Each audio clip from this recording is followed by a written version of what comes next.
4, and we're all set for News Extra, Kevin, and brought to you here today by Intralinks.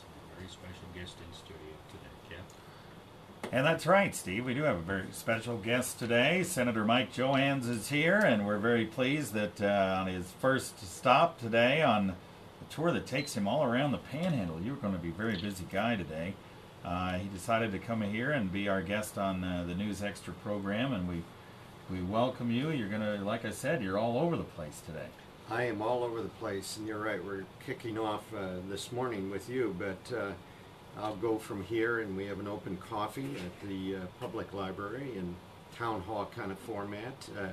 That starts at 8:15, and we have an ag policy perspectives. It's kind of an open forum again on ag policy at 10 at the Farm and Ranch Museum.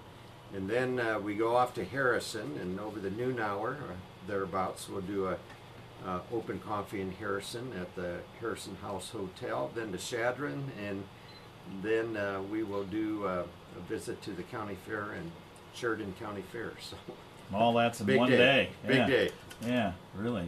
You'll sleep well tonight. Yeah. So you've been to a lot of coffees since you got out for recess.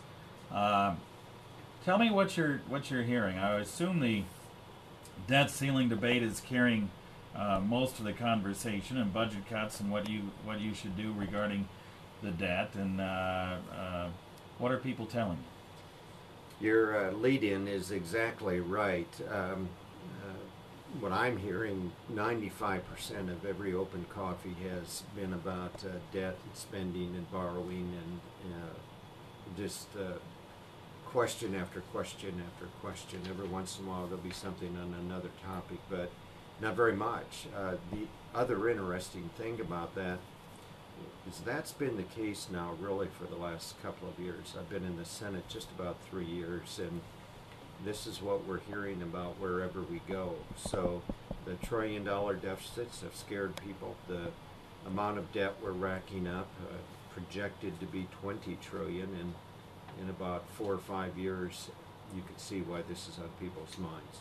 Yeah, those numbers are just mind-boggling to me, and so now we have a situation where we've addressed the debt ceiling, at least for the time being, and we have this super committee. What is your thoughts about the formation of this super committee? Senator Nelson was here Monday, very critical of the formation of the super committee, thinks it takes away from some of his responsibilities. He doesn't like it.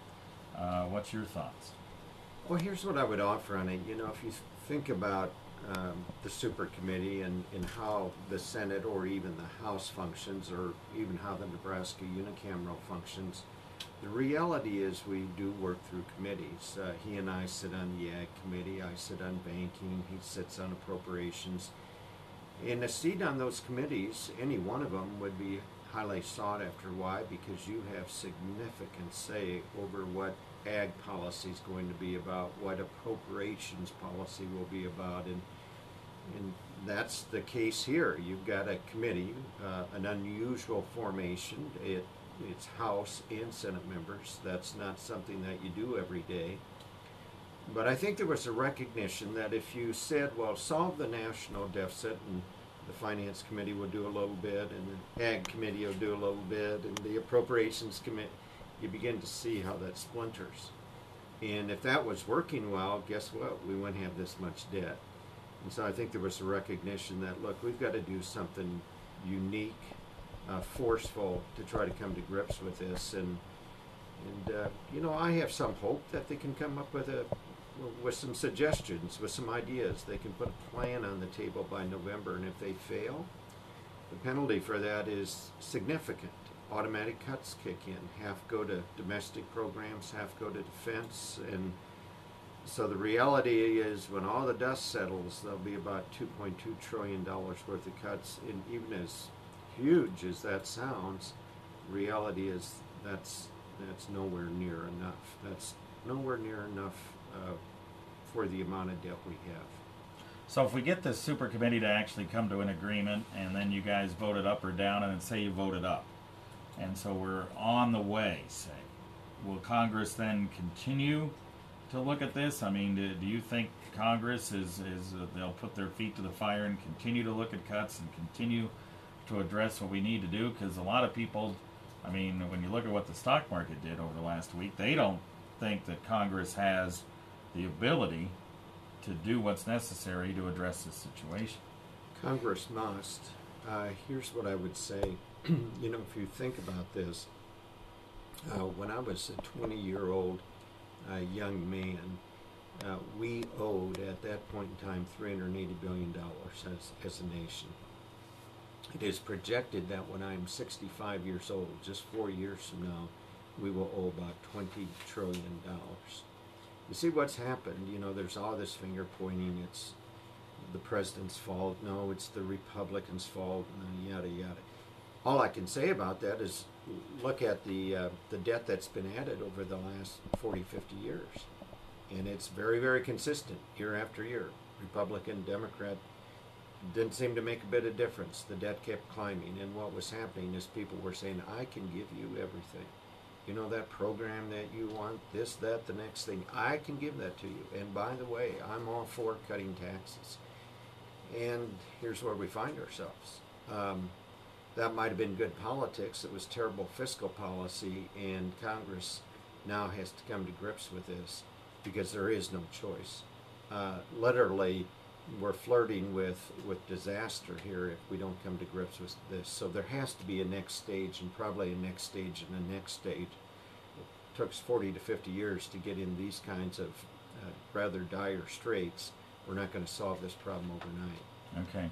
So I know when the Gang of Six came out with a proposal, and then, of course, the Simpson Commission came out with a proposal that was kind of similar to what the Gang of Six came out with, and it included tax reform. And you came out and said this might be, between the budget cuts and the tax reform, like a platform that we could use to then go ahead and make a number of cuts. And I looked at it. I kind of agreed with your thinking. How much is tax reform going to be part of this whole solution?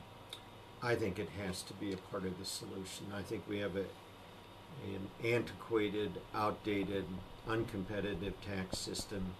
You know, when people whose finances are relatively simple and straightforward need to go to someplace or their accountant to file the tax return, you begin to realize this thing has taken on a complexity that doesn't make a lot of sense. We chew up a lot of resources. We have the highest corporate tax rate in the world. So a company that is competing with Japanese companies or Taiwanese companies or whatever looks at that and says, well, gosh, this is ridiculous. I pay at the highest rate in the world. They get a favorable rate. Does it make sense for our next jobs to be created someplace else? You don't want to put your country in that position. The other thing is that it just operates in very unfair ways that anger people, and I might add in a very justifiable way. You look at the GE situation. You know, this is a very enormous corporation. They operate all around the world, and guess what? The announcement is they don't pay any taxes. Yeah. And people go, well, wait a second. I earned last year $40,000 or 35 or 30, whatever. I pay taxes on that. You're telling me that they don't pay taxes? This multi-billion-dollar company, that's outrageous. And so I just think we have to come to grips with this. These are the kinds of things that kind of drift into bad policy over time. There's 1,000 different ways of looking at it. There's the fair tax and the flat tax and the, you know, it kind of goes on and on and on. Everybody's got their latest flavor that they like, but the reality is, no matter what you are a proponent of, I think the one thing we're coming to agreement on is that this tax system is a very broken system.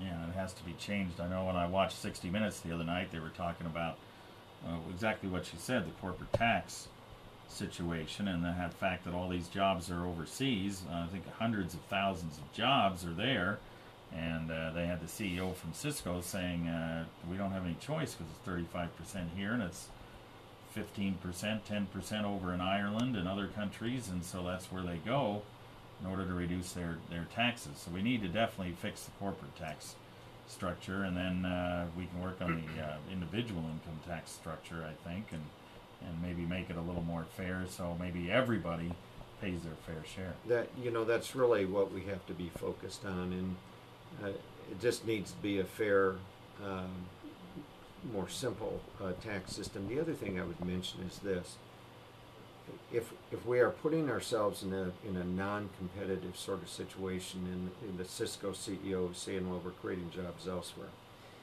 well, the damage that is doing to our economy is huge, and it impacts the revenues that pay for programs that people like, Medicare, Medicaid, whatever.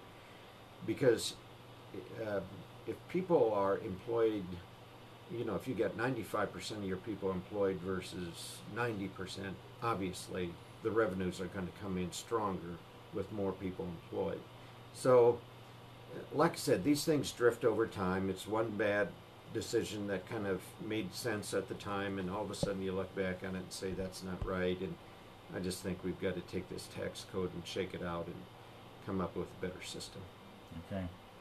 Lieutenant Governor Sheehy made a big announcement on our show. He's running for governor, so I'd see if you got 3 years yet to make that decision. But if you have made the decision to run for re-election or whatever, you can announce it on the show. I would be ready to go, and then people would say, Mike, what is this? Are you up this time? No, I have to answer that question for 3 years. Yeah. So, but anyway, we appreciate you coming in and being on the program. And I know you got a very busy day, and good luck with all your coffees and stuff, and good luck with, hopefully, you guys making some progress and getting some of these things solved in the next year and a half or two. Great, and thank you. And we encourage people to show up at the places that we've talked about. And if I were to say anything, people always ask, how can I stay up with what you're doing? Sign up for the email update on the Johanns website. It's a great service we provide to let people know what's going on.